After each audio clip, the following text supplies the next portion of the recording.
Usa ka music seminar ang gipahigayon dinhi sa Digo Central Seventh-day Adventist Church nga gipanguluhan ni Davao Mission Music Director Pastor Japhet Ligario adlong Domingo, Setyembre 10, 2023. Alas 8 sa buntag gisugdan ng mga programa ang gitambungan sa mga elders, song leaders, pianists ug pastor sa nagkanilaing distrito ug simbahan sulod sa Cluster 4, 5 ug 6 uban sa presensya ni Ma'am Emeline Marin, ang Ministerial Spouses Association Director sa Davao Mission. Ani atong pagkikinabi kay Pastor Evanay Basya, ang District Pastor sa Bansalan District. Dako akong kalipay ingon nga district pastor nga nakahimo sa pagsaksi nining nindot kayo nga programa nga gihimo sa music department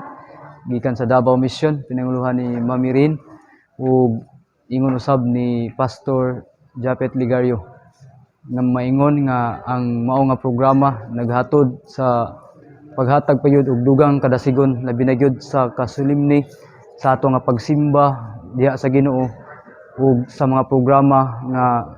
atong ginahimo sa matag iglesia. Ang seminar gilangkuban sa mga topiko may tungod sa sakto nga pagdumala sa mga kanta sa libro sa awit, unsa ang kalahian sa nota ug tono, unsa mga angay ug dili angay buhaton ug ang sakto nga pamaagi sa pag-deliver sa mga adunay bahin sa mga programa sa simbahan ug uban pa.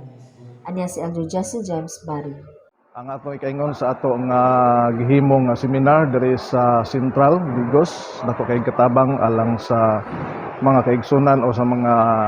elders labi na sa programa nga diin dapat makahibalota kung unsa gyud ang angay labi na sa pag-ampo, sa pag-arrange sa mga program ug labas sa tanan sa ato usab sa leader nga diin sila makahibalo kung unsa ang tama nga nota o beating sa atong alawiton aron makahimo kini og dako nga kalambuan sa ato nga pag-worship alang sa Ginoo og labaw sa tanan nga kitang tanan makahimugta sa paghatag og insakto nga pagtulungan.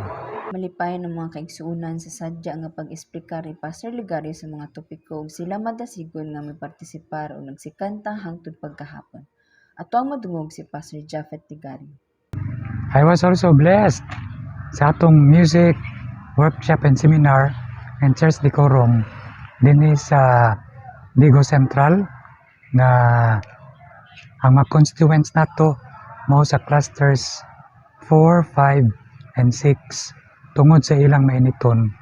nga pagdawat sa atong seminar parte sa atong church liturgy. Dako nga panalangin ang nadawat sa mga kaigsuunang mitambong sa maong seminar o ginalauman nga kini nga mga pahinumdum ug bagong kaalam maaplikar sila sa sagsa ka mga iglesia. Gikan dinhi sa Digo Central Seventh-day Adventist Church, Shane Oliverio, Adventist News Weekend.